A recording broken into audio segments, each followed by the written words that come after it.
தமிழ் மக்கள் அனைவருக்கும் தமிழ் அன்பன் பிரசன்ன வெங்கடேஷன் அன்பு வணக்கங்கள்.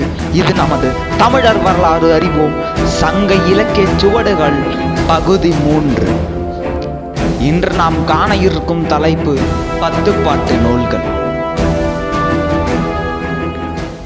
முதல் பாகத்திலேயே கண்டோம் 8 தொகைக்கும் 10 பாட்டுக்கும் இடையேயான வித்தியாசம் என்னவென்று.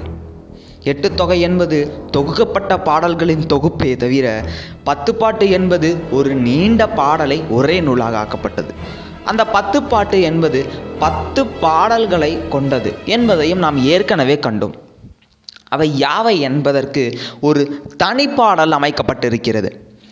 முருகு பொருநாறு பானிரண்டு முல்லை பெருகுவல்ல மதுரை காஞ்சி மறுவினைய கோல நெடுநல் வாடை கோல் குறிஞ்சி பட்டின பாலை கடாத்தொடும் 10. அந்த 10 பாடல்களுடைய பெயரையுமே இந்த தனிப்பாடலில் அமைச்சிருக்கிறாங்க. என்னென்னு கேட்டிங்கனாக்க திருமுருகாற்றுப்படை, பொருணராற்றுப்படை, சிறுபானாற்றுப்படை, பெரும்பானாற்றுப்படை, மலைப்படுகடாம், குறிஞ்சிப்பாட்டு, முல்லைப்பாட்டு, மதுரை காஞ்சி, பட்டினப்பாலை மற்றும் பெரும்பானாற்றுப்படை. இந்த 10 நூல்கள் தான் 10 பாட்டு அப்படிங்கிறதுக்கு இந்த பாடல் ஒரு சாட்சி.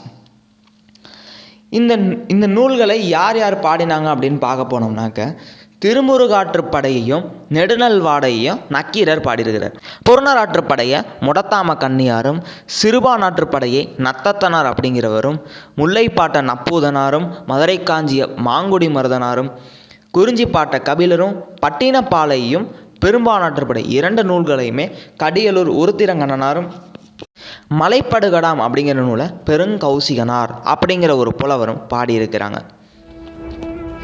இந்த ஒவ்வொரு 10 பாட்டு நூல்குள்ளாரையும் ஏகப்பட்ட வரலாற்று மர்மங்கள் அப்படியே இருக்கின்றன, முடிச்சுகள் அவிழ்க்கப்படாமல். அந்த முடிச்சுகளை அவிழ்க்க வேண்டுமென்றால் இந்த ஒவ்வொரு நூலை பற்றின அடிப்படை புரிதல் வேண்டும். எனவே ஒவ்வொரு நூலை பற்றியும் ஒவ்வொரு காணொலியாக நாம் காண இருக்கிறோம். அதற்கும் உங்களது ஆதரவு தேவை. இந்த காணொலிக்கும் உங்களது ஆதரவு தேவை.